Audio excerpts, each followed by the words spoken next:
Di tengah teriknya matahari, di tengah gemuruh kehidupan yang penuh dengan perbedaan, suara-suara tajam sering memecah keheningan. Jangan biarkan orang kafir berdiri di barisan kita. Mereka tidak layak. Jangan berteman dengan orang kafir. Jangan biarkan orang kafir menjadi pemimpin di Indonesia. Sekali lagi kita ingin ingatkan kepada umat Islam bahwa haram hukumnya memilih pemimpin kafir. Takbir. Man tashabbaha biqaumin fahuwa minhum. Siapa yang suka kepada orang kafir, maka dia bagian dari kafir itu. Condong hatinya kepada orang kafir. Allah berfirman, ya ayyuhalladzina amanu la tattakhidhu bitanatan min dunikum. Hai orang-orang yang beriman, jangan kamu jadikan teman dekat kamu dari selain kamu, jangan. Kata-kata itu menusuk, menyulut api permusuhan, menciptakan jurang yang memisahkan anak-anak bangsa. Tapi lihatlah, di atas lapangan hijau, di saat mata dunia tertuju pada kita, semua perbedaan itu lenyap. Saat bola melewati garis gawang, sorakan membahana. Indonesia, Indonesia. Apakah ada yang bertanya? Apa agamanya? Bukankah dia kafir? Yang mereka lihat hanyalah seorang pejuang, seorang pahlawan, yang memberikan segalanya demi merah putih.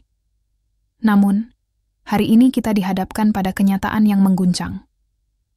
Bahwa beberapa pemain timnas Indonesia dan pelatih yang menjadi kebanggaan kita, yang keringatnya membasahi tanah lapangan untuk membawa kejayaan bangsa, adalah orang-orang yang sering dianggap kafir. Mereka beragama Kristen. Apakah keimanan mereka mengurangi kecintaan mereka pada negeri ini? Ataukah justru hati kita yang terlalu sempit untuk melihat kebenaran? Kisah ini bukan tentang agama, tapi tentang pengorbanan, perjuangan, dan cinta untuk tanah air. Mampukah kita melampaui prasangka dan melihat cinta di balik keberagaman?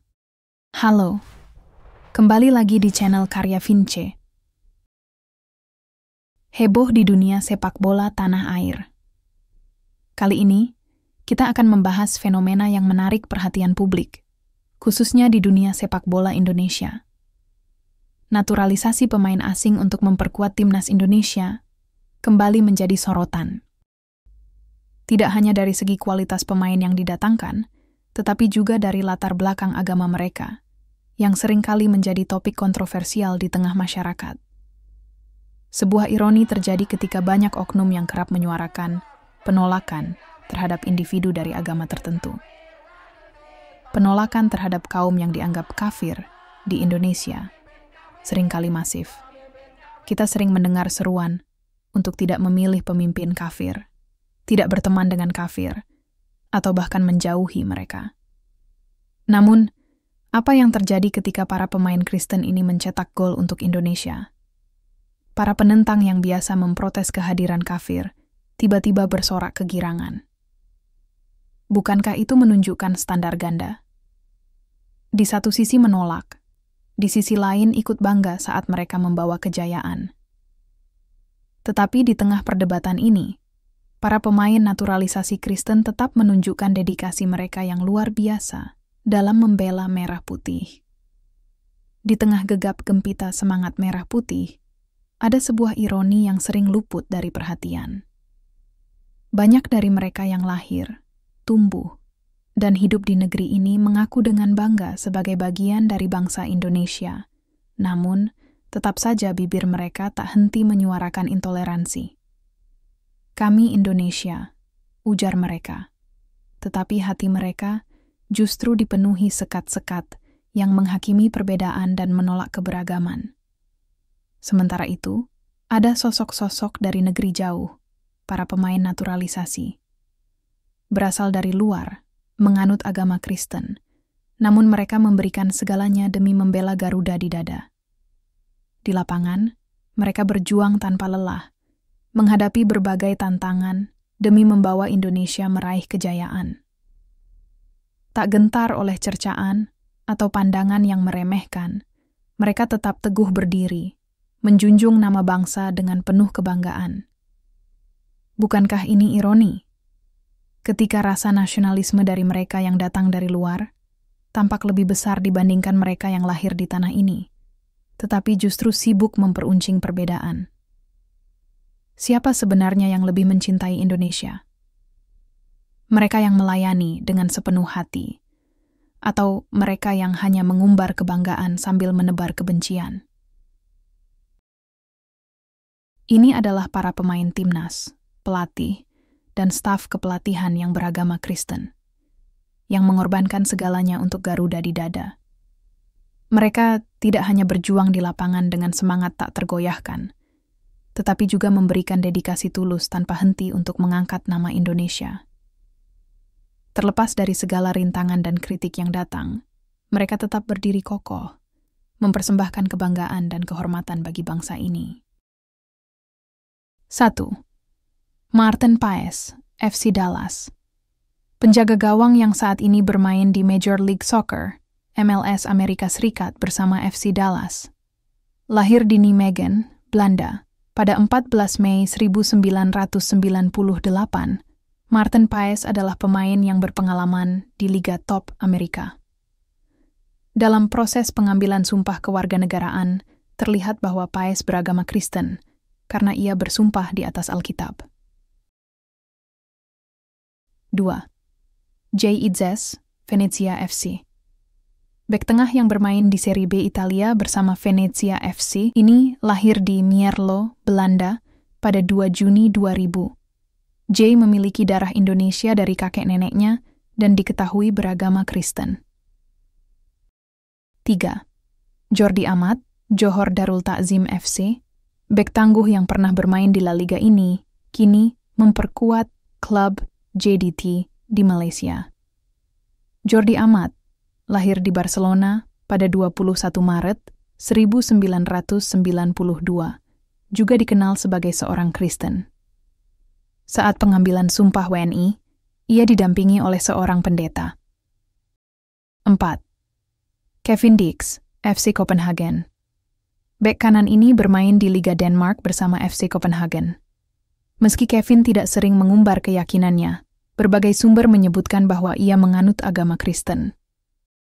Justin Hubner, Club Wolves, usia 21. Bek muda yang bermain untuk Wolverhampton Wanderers, usia 21 di Inggris ini, memiliki darah Indonesia dari kakeknya yang berasal dari Makassar. Justin merayakan Natal pada 2024 lalu, menunjukkan bahwa ia beragama Kristen. 6. Calvin Verdong, NEC Nijmegen. Bek kiri yang bermain di Eredivisie Belanda ini memiliki darah Indonesia dari sang ayah yang berasal dari Aceh. Calvin diketahui menganut agama Kristen berdasarkan beberapa sumber. 7. Shane Patinama, KAS Eupen. Bek serba bisa ini lahir di Belanda dengan darah Indonesia, dari ayahnya yang berasal dari Maluku. Ayah Shane sempat berpesan agar ia membela timnas Indonesia sebelum meninggal.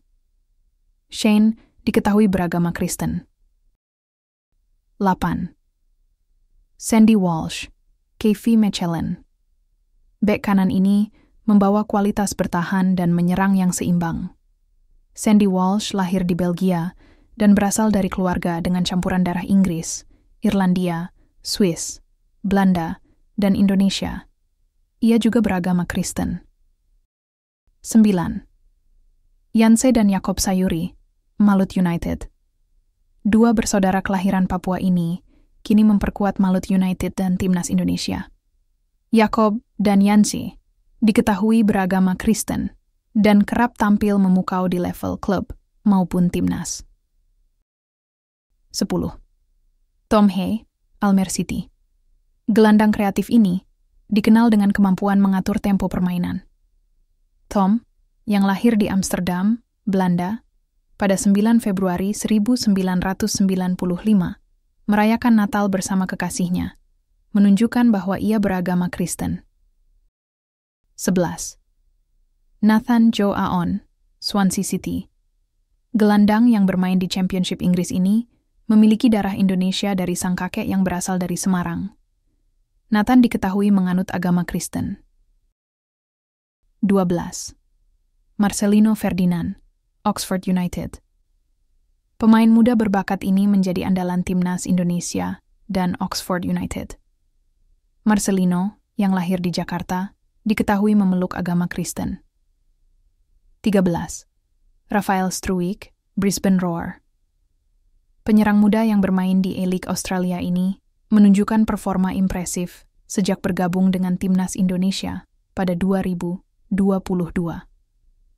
Rafael diketahui beragama Kristen. 14. Eliano Reinders, PSC Zwolle. Penyerang yang baru-baru ini resmi menjadi WNI ini lahir di Finlandia dan kini bermain di Eredivisie Belanda. Eliano merayakan Natal bersama keluarganya, menunjukkan ia beragama Kristen. 15. Ole Romeni, NEC Nijmegen. Penyerang muda yang lahir di Belanda ini memiliki darah Indonesia dari neneknya yang berasal dari Medan. Ole juga menganut agama Kristen. Staf Kepelatihan Timnas Indonesia. Pelatih kepala Timnas Indonesia saat ini adalah Patrick Kluivert, mantan pemain top asal Belanda yang beragama Kristen. Ia dibantu oleh Alexander Pastoor dan Denny Lanzaat, yang juga berasal dari Belanda dan memiliki latar belakang serupa. Keberadaan pemain dan pelatih Kristen di Timnas Indonesia membuktikan bahwa sepak bola adalah olahraga yang menyatukan, bukan memecah belah. Para pemain Kristen di Timnas Indonesia telah menunjukkan bahwa keberagaman adalah kekuatan. Meskipun berasal dari latar belakang agama yang berbeda, mereka bersatu demi satu tujuan: membawa kejayaan bagi Merah Putih.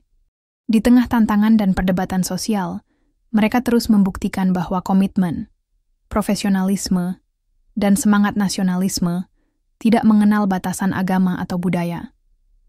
Mari kita dukung Timnas Indonesia tanpa melihat latar belakang mereka. Keberagaman adalah identitas Indonesia, dan sepak bola adalah salah satu cara kita menunjukkan persatuan dalam perbedaan. Jadi, bagaimana menurut kalian? Apakah isu agama seharusnya menjadi penghalang dalam meraih prestasi? Tulis pendapat kalian di kolom komentar. Jangan lupa untuk like, share, dan subscribe channel Karya Vince. Sampai jumpa di video berikutnya.